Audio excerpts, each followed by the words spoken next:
This is a quick update. It is the New York trading session for Tuesday, March 1st, 2016. The previous update I did, we were up approximately 105 pips with the trades that we had executed, but so far we've got some activity that has taken place, specifically one trade here on the dollar yen.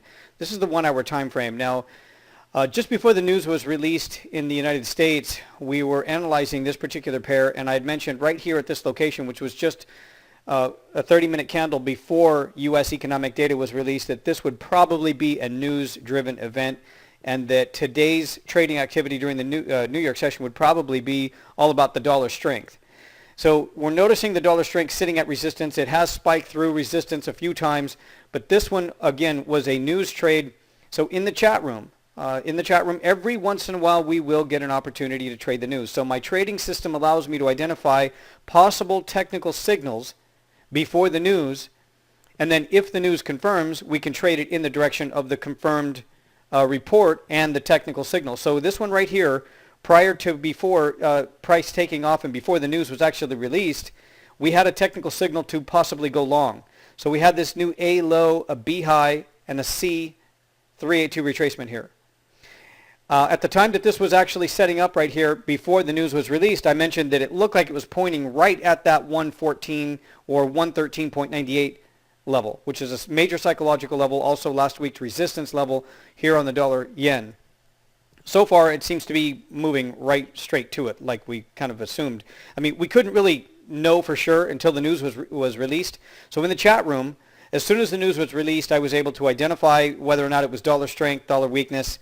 When it was dollar weakness, I mentioned that it looks like a good opportunity. So for those who are able to trade the news, you have to be really careful. First of all, you got to make sure that your broker's not going to widen the spread to some astronomical number that makes it not even effective to or cost effective to even trade this one. But if you're using a broker that has a relatively fixed small spread around the news, it was a great opportunity. And about the time that I had called out the trade, it was already dipped down here. So some people got a fill of 13, other people got a fill of about 20, 21. So this one paid from about 21 to a psychological level of 50, which was the target that I was indicating would probably be reached on a news event like this. But once we were into the trade, as price was reaching this resistance level, I was able to warn everybody of the 45 R1, but 50 is a major psychological level that I would trade it to in a trading range like this, which was perfect. I mean, it hit the 50. At that point, I recommended that either everyone scale out, if they can do so, and then set the remaining half to 80, which would be the next psychological level, or just close the position out at 50. So most of the traders who executed this trade earned approximately from about the distance of 20, give or take a little bit because of the movement here, from the entry of 113.20 to approximately 113.50. And then, of course, some of them, some students in the chat room right now are still managing this trade as it continues to spike up through the 80. So it was a great trade. Now, the other trade that I was able to help keep people from trading was this one. and we keep going back and forth to this one because before this one actually started to drop, this range right here was really small. It was about 30, maybe 40 pips in from the high to the low, and that's a really small range.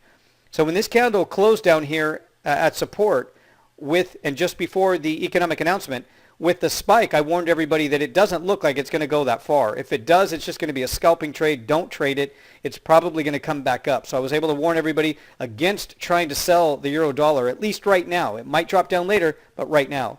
Now, the other trade we also have in play is another trade that I was able to draw everybody's attention to, which is about to hit its final target. Let me go to that chart right now.